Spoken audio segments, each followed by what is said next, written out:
And the reality is, I want to train to get better at life, right? So if you want to train to get better at life, what does that look like? Because in life, I'm not bolted to a floor. So, me sitting in a machine doing a dumbbell curl has got no relevance for me out in the world. Me picking up a weight off the floor sure does. Me squatting sure does. I don't know about you, but I never want to have to call my husband and go, could you help me off the toilet? Like that is never going to happen.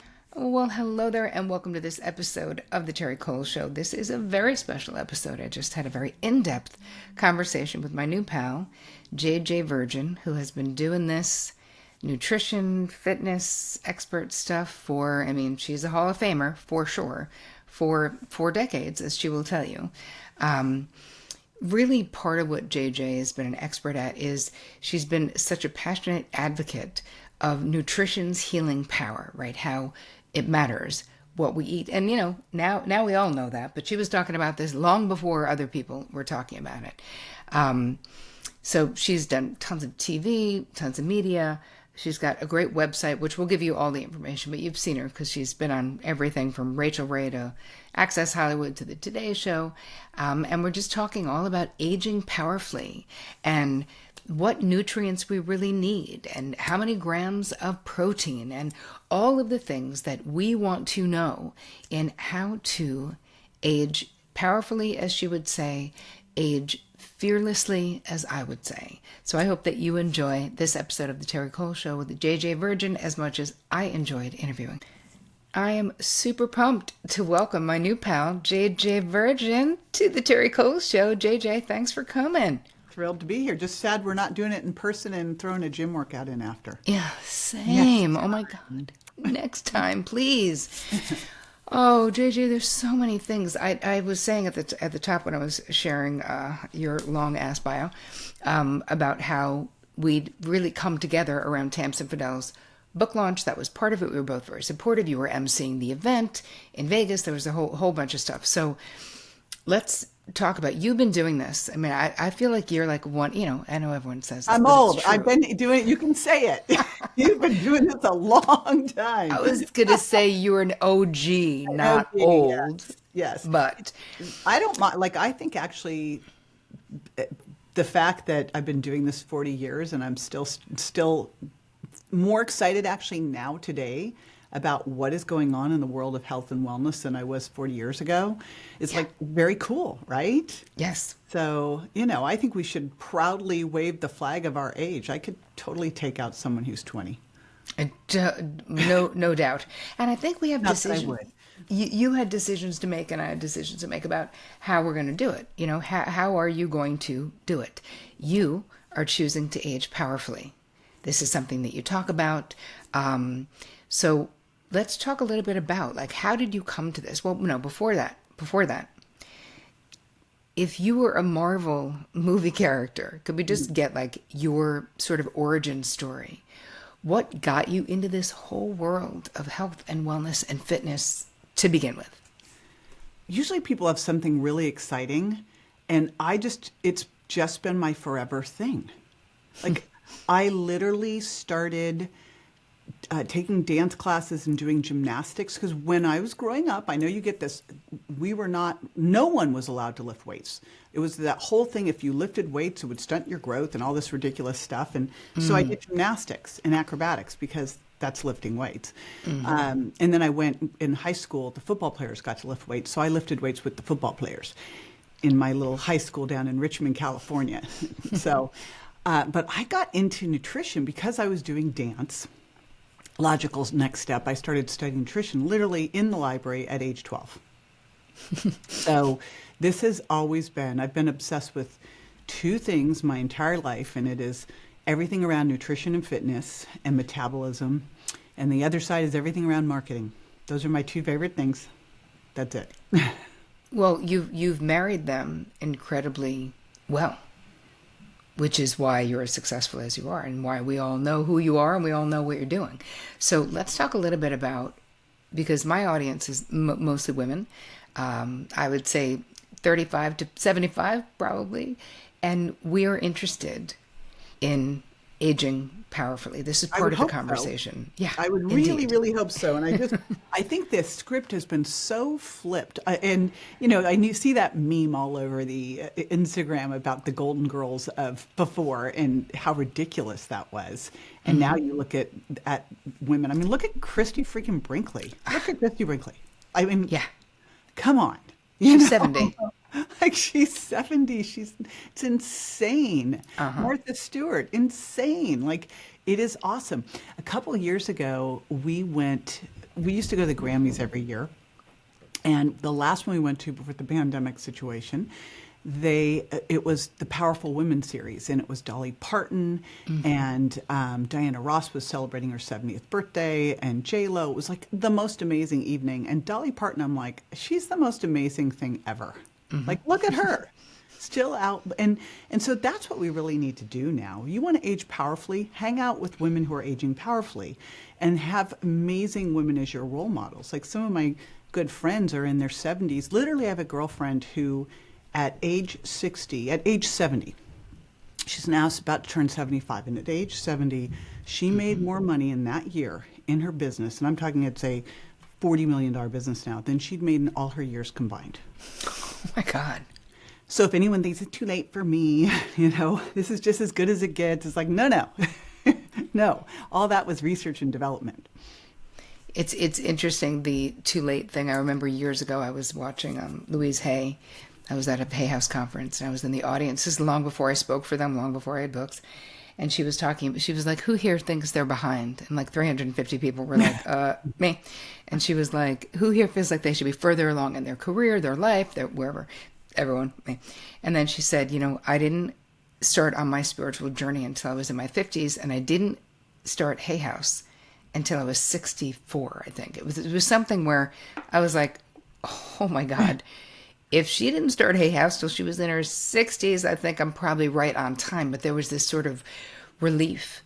And I think that what you're speaking to is like this narrative of like, when are women in particular over the hill? Because it's not the same narrative for men with the patriarchy, No. They just keep getting hotter. It's just so, I mean, I look at my husband now. We've been married 8 years together, I guess.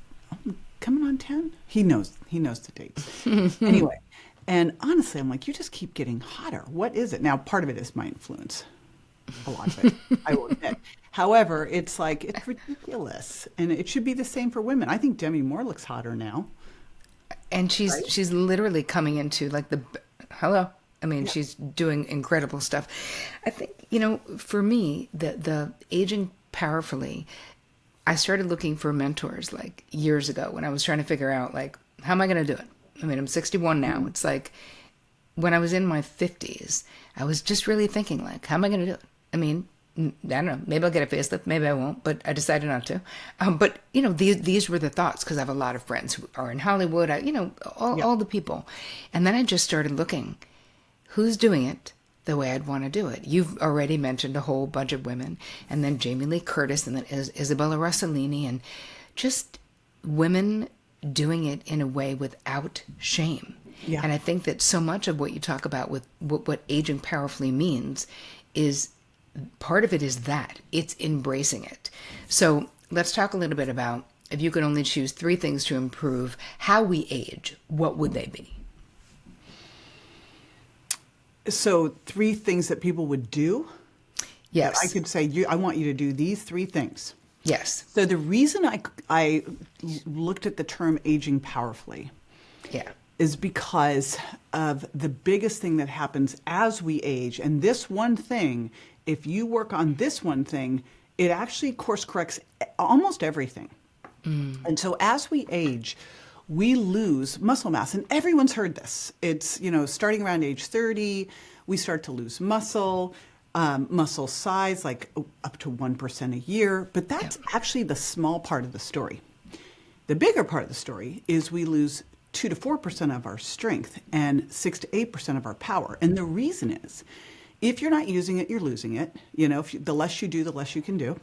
Conversely, the more you do, the more you can do. But as we start to age, and especially when we get to the point where our hormones are going off the cliff, which hopefully you've done things to make them back to normal, or back to your normal of 30, 40. But we start to get anabolic resistance. It's harder for us to build muscle and hold on to it. And because that, we start to do less. And then because we do less, then we have less. The whole thing becomes a bad snowball going downhill. But when you look at what happens with strength and power, it's a very specific type of muscle fiber. We have two types of muscle fibers. We have, in our skeletal muscle, we have our type 1, which is what keeps us upright, helps us ambulate. But the thing that helps us do explosive stuff, move quickly, is those are our type 2. And then we have these fibers that can go either way.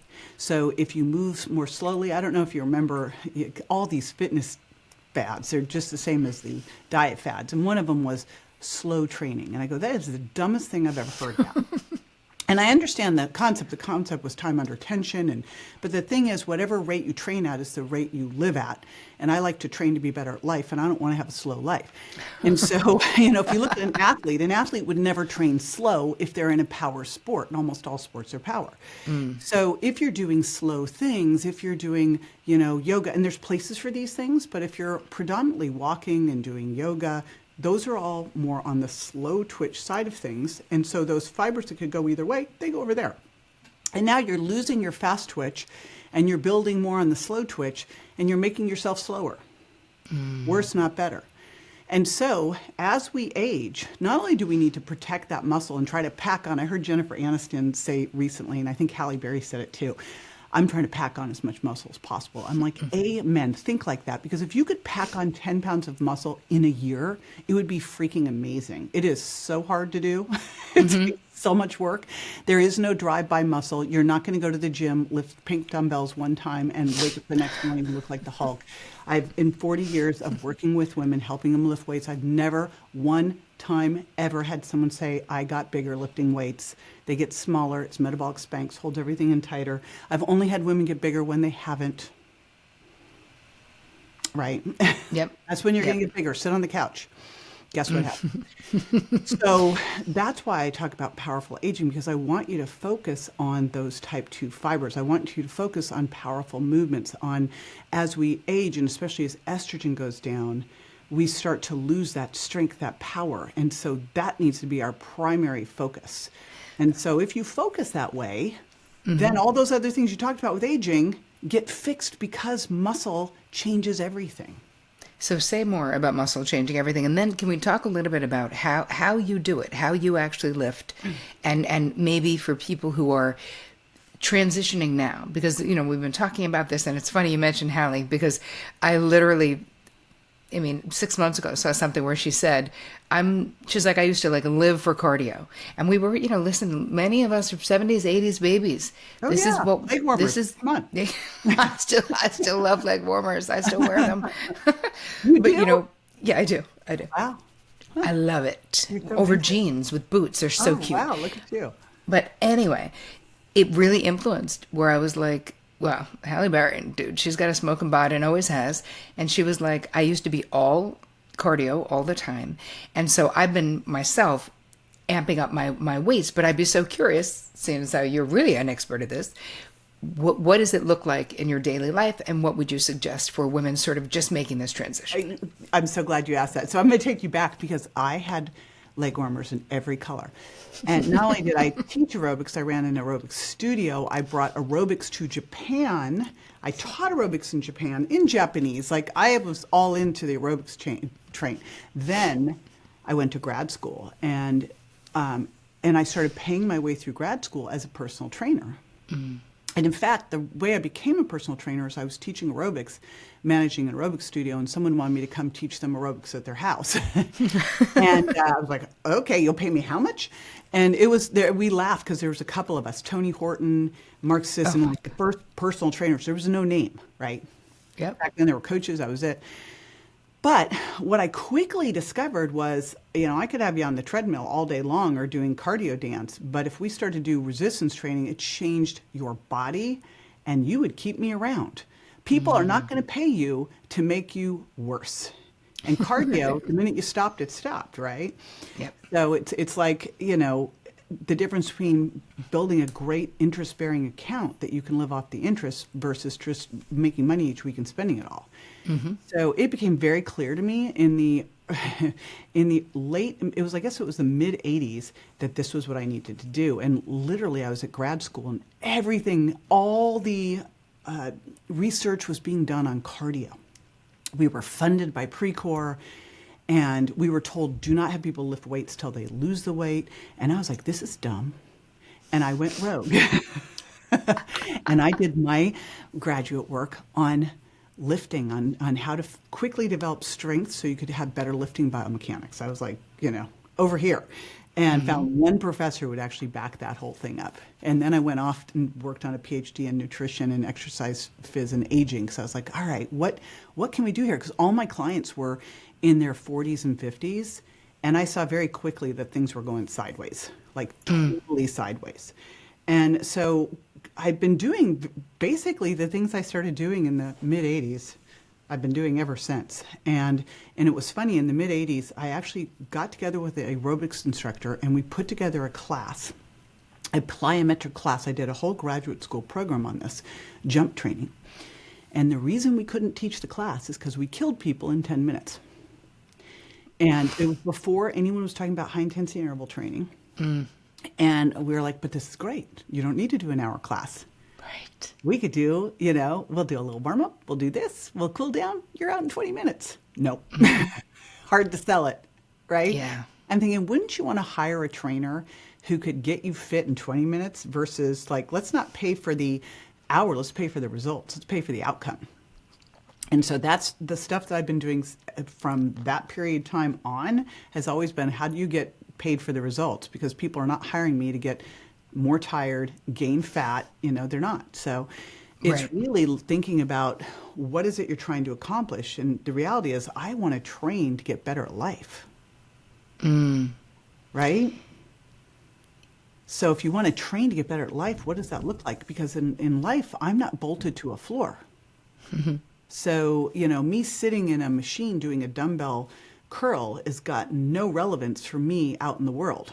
But me picking up a weight off the floor sure does. Me squatting sure does. I don't know about you, but I never want to have to call my husband and go, could you help me off the toilet? Like, that is never going to happen. So, and we also travel a ton and we pack heavy. And he's only got 2 arms. So if I'm packing 2 to 3 suitcases at 70 pounds each and he's got 2 to 3, and then we've got a carry-on that we loaded even heavier, someone's got to help, and it's got to be me. So I always call it our CrossFit luggage, because we are like jamming through places, hoisting it up, throwing things into overheads. So that's what I really look at is we want to train hard so that when you go out in the real world, you step off a curb or you throw something into an overhead compartment, you don't throw out your shoulder or your back. So for you, how many days a week do you lift? So it really depends on the week. Here's what I will tell you about resistance training in case someone listening has forgotten to do it up to this point. And that is actually my favorite group of people, the people that have always done the cardio and they just never did the resistance training, because you all are going to see the best results the fastest. Once you've been doing this a while, the good news is if you've been doing it a while, it's easier to maintain. The bad news is it's really hard to put on more muscle. Right. Now, there's some tricks. I've got tricks up my sleeve on that, but it's way easier when you're first starting. It's even got a term in the industry called newbie gains. What I have people do to start is first find out their body composition, because we women have body dysmorphia. We do. So let's call it what it is. We've got to stop looking at weight and we've got to only solely focus on what that weight is made up of.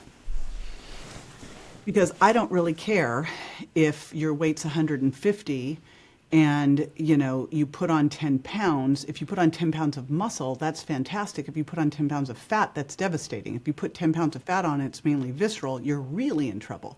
We've got to know what's going on. And so the only way to be able to do that, you can't tell that, especially women, like we should be able to tell it by looking at ourselves and by how our clothes fit. But then we start this whole story in our heads about weight because we always have been that way. Right? So the first thing I always like people to do is go get a DEXA body scan and then come home, get a simple bioimpedance machine that will report to your phone, step on it every single morning consistently. Don't look at it if it freaks you out, just once a week, look at the trend. Because what you want to see is that you are starting to lose your body fat, but more importantly, that you're holding on to or building muscle. And it is very slow going when you do this correctly. It's like watching grass grow, literally. Because you might be lucky, once you're past newbie gains, you might put on a pound of muscle a month, and you can lose 0.5 to 1% of your body weight in fat a week. So it's a slow slog, but you will never have to be that person who goes on a diet, off a diet. It'll never be again, because you completely change your metabolism and your health, and you don't have that situation like they had with the Biggest Losers of metabolic adaptation, where you went on a diet, lost 25% of it from muscle. Your body actually, and this is an interesting theory. There's this theory out there that we have, that we eat back after a diet because our body's trying to put that muscle back on. But the problem is, if you're not doing resistance training and you're not eating a high protein diet, you're putting on fat. So this repetitive dieting where you drop muscle and fat, put on fat, drop muscle and fat, put on fat, shifts your body composition to a lower rate, and you're screwed, right? So what do you do? So you first find out where you're at, so you can set reasonable goals that make sense, and you can really track what's happening. Then you want to, before you ever actually do any resistance training, the first thing that I want to see is that you're actually moving enough all throughout the day. And there's a reason for this. So easy enough to do with an Oura Ring or an Apple Watch or any of these trackers is just track your daily activity. We have all heard it, sitting's the new smoking, blah, blah, blah. But here's the reality. In terms of your overall metabolism, the biggest lever that you can actually push is how much you move throughout the day. And the challenge is, if someone starts to lower their calories, or someone goes and starts working out more, you know what they tend to do? Move less throughout the day. Interesting. And they compensate for it. So I always want to get the movement set, so it's just what you do and you're used to tracking it, so you don't steal from it when you go and work out. So first thing is just getting to that 8,000 or more steps a day. That is just the non-negotiable piece. And I literally do this every day. I track this every single day. And my husband knows if I'm not where I need to be, then guess what? We are going out, we'll be traveling somewhere, and we're in a meeting all day long. And I'm like, I'm only at 6,000 steps. And he's like, we're going out. So I guess we're going for a walk. 9:30 at night, and we're walking around a hotel. So he's such a good guy. So that's the first part. Once you've got that under control, then it's adding in resistance training. And you know what? Here's the best part of this, Terri. It doesn't take that much. Ooh, tell us more. I look at 3 things we need to do. We need to do some upper body pushing. That could be a push-up. That could be an overhead press. You could do both. I love push-ups because they pull in your core as well. I love overhead presses because they load your spine. Osteoporosis is a really scary thing, that 50% of women over 50 will have some kind of osteoporotic fracture. And like 25 to 30% of those people who have that fracture will die within a year. I mean, this is very bad stuff, and it's way easier to avoid it than it is to unscramble that egg, right, once it's done. So I love overhead presses for that reason. And plus, in life we have to put stuff up overhead. And then I love bent over rows because I pick stuff up off the floor. So bent over rows are really easy to do. I also love pull-ups, which for a lot of people that might just have to be a flexed arm hang to start. But it's great for grip strength. And grip strength it's like these, you can get a little hand grip dynamometer. I actually have one right here. Travel with them. And what's great about these hand grip dynamometers is you can track your progress, and it will give you norms relative to your age and sex. But if you are in the lowest quartile of hand grip dynamometer strength, you have the highest risk for all-cause mortality because it's correlated to your overall strength. It doesn't mean go squeeze a tennis ball. It means pick up heavy things and move them around. Again, I'm not talking about let's squeeze a tennis ball. It's something as easy as doing bent over rows, or there's a great exercise that was going around as like a challenge with something called a farmer's carry. And a farmer's carry is where you should be able to take half your weight, 25% in each hand, as dumbbells and carry it around for 60 seconds. Wow. Yes. So again, an overhead press or a push-up or both, a bent over row or a pull-up or both, and then I love squats.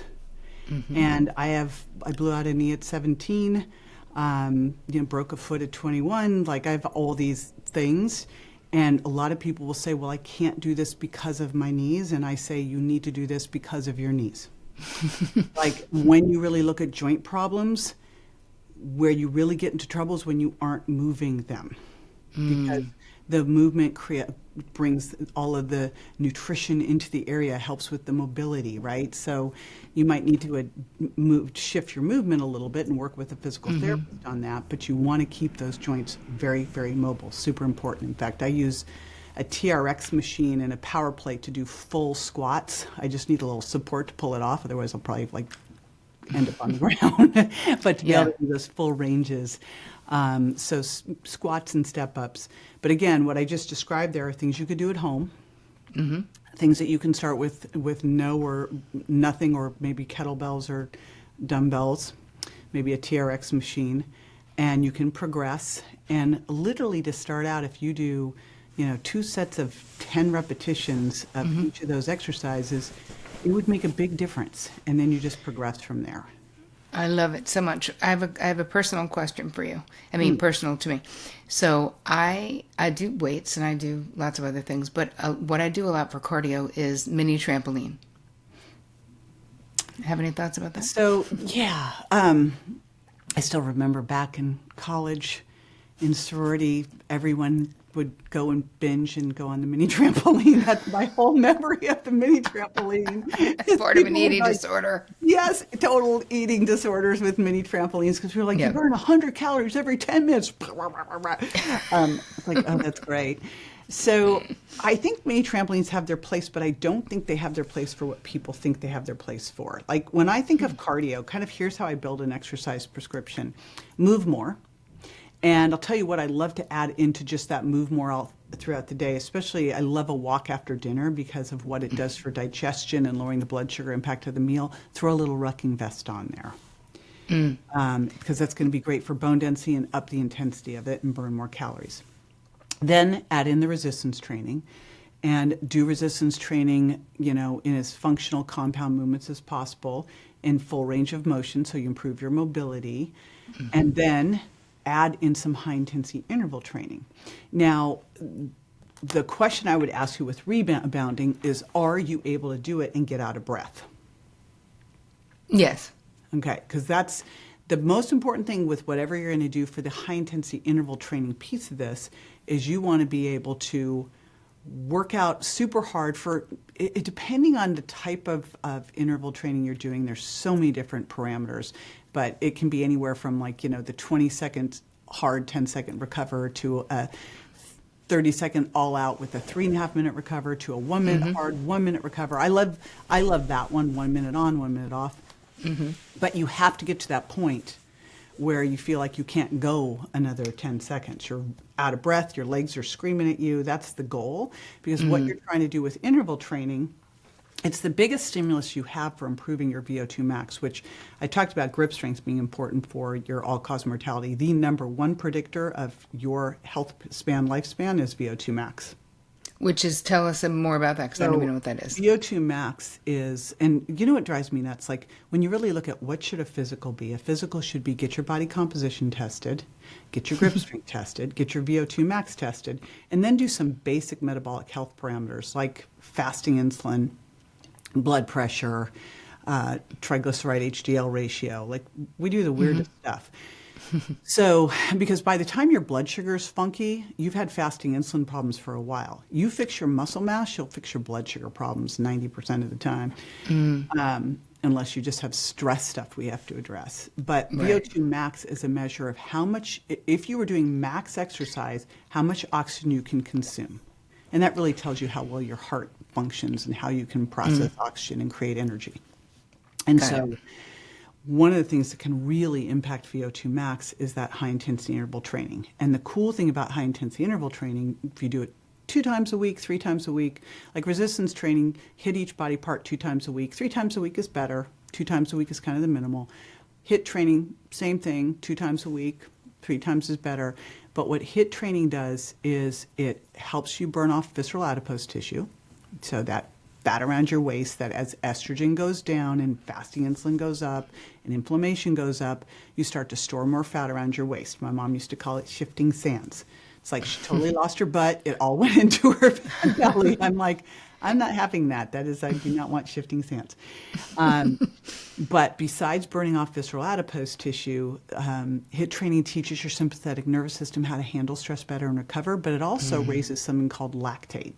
And people probably think of this as lactic acid. It's actually lactate comes from lactic acid, and lactate is this stimulator of all sorts of different things in your body. It will help raise something called BDNF in your brain, so it helps with your neurons regenerating. It helps your heart, mitochondria regenerate. It does all sorts of cool stuff, but you've got to work hard and have it build up in order for it to create this.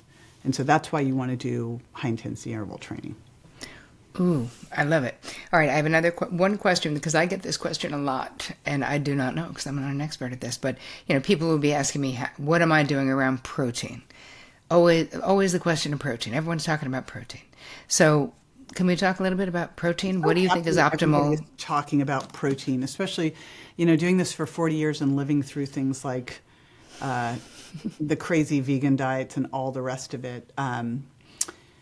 And literally, gosh, I'm trying to remember the place I used to work at in Santa Monica, because they were Pritikin, where it was 10% calories from fat, and you could have fish twice a week. It was like crazy.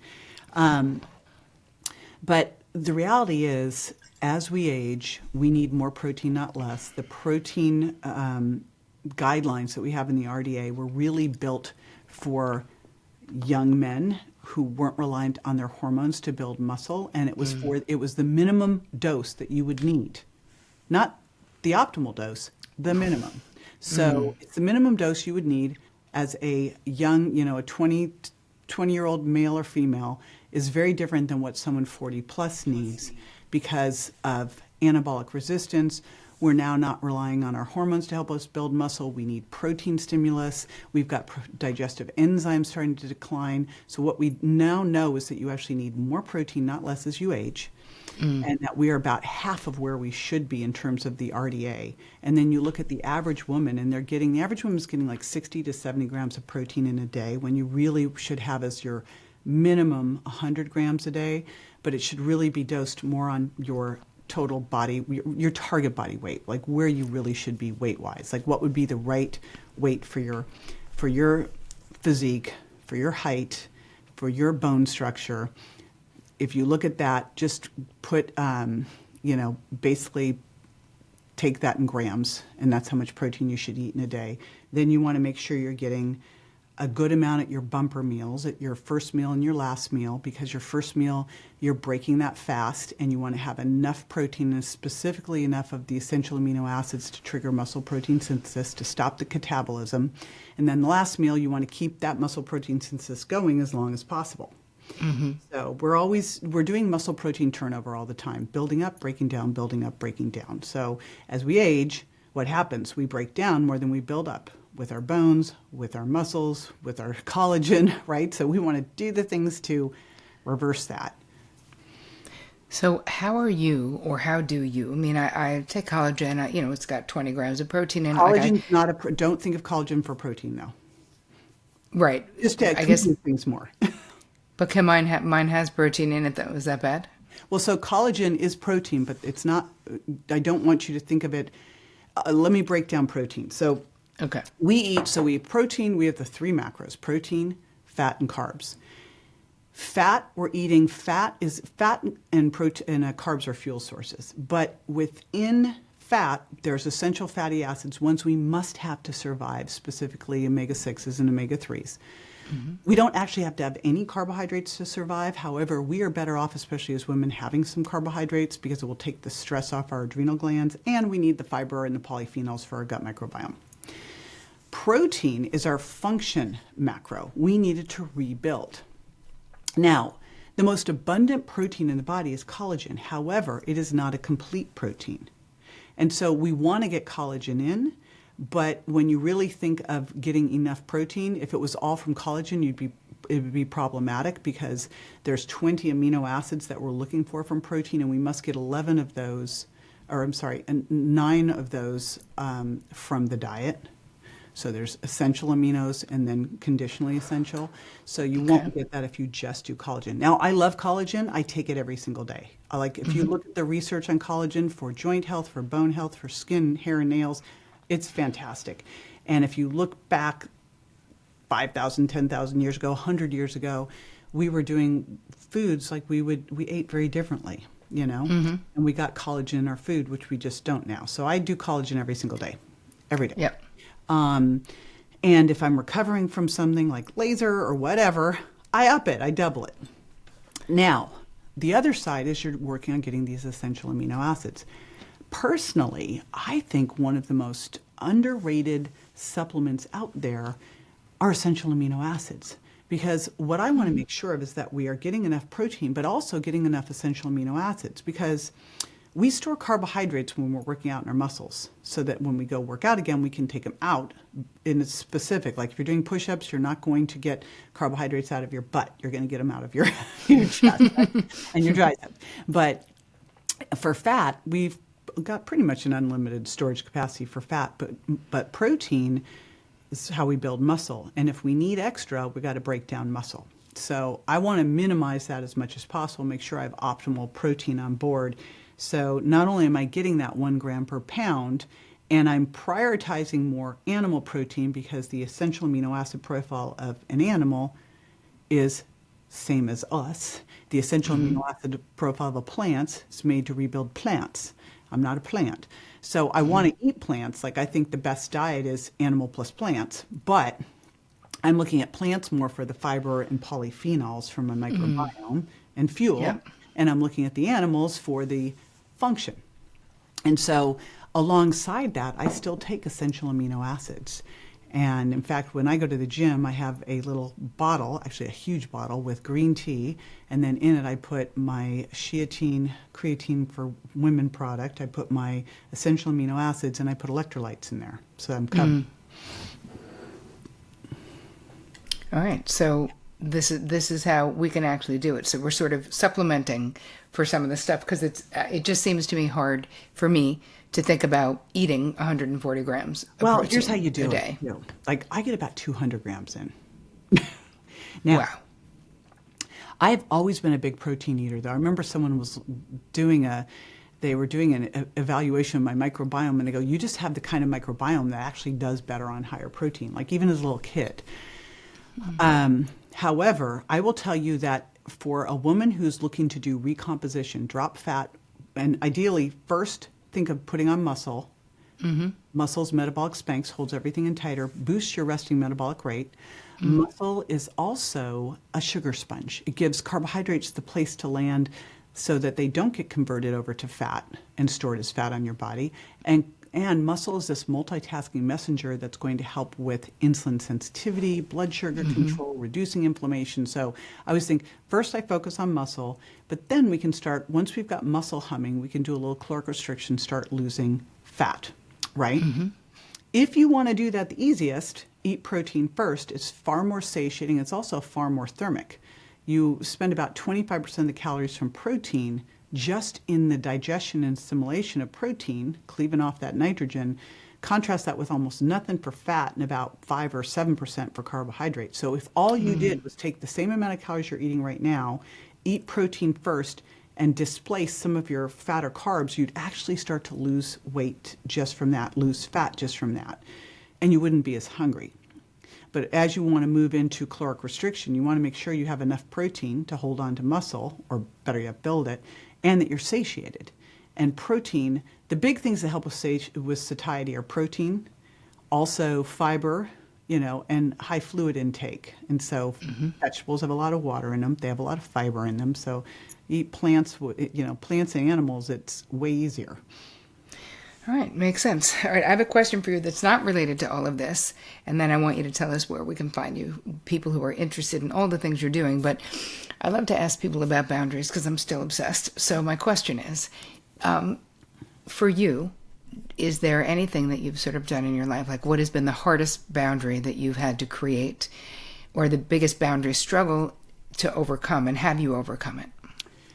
I think boundaries are going to be my work in progress for my entire life. Now, I can tell you why. I think that I've had crap boundaries, and I am so impressed with people who I see who have great boundaries.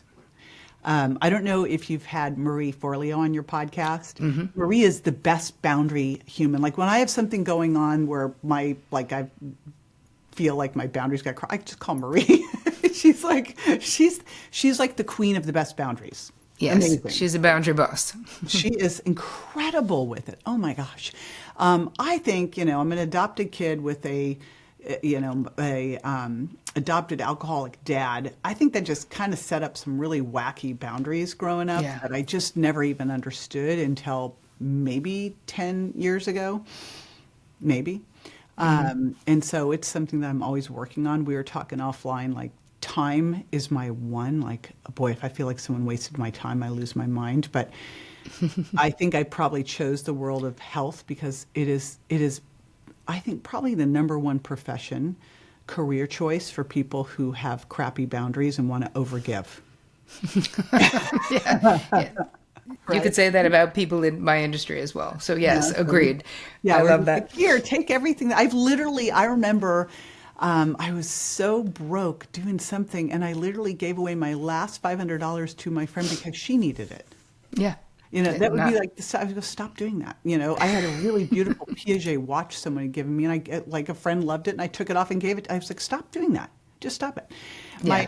We were in Spain last summer, I guess it was, and we were shopping somewhere, and there was and I was getting gifts for everybody, which is what I always do when we're on vacation. I look at all the amazing things, and I never buy anything for myself. I buy all these great gifts. And Tim looked at me, my husband, he goes, why don't you keep some of those things for yourself? Mm-hmm.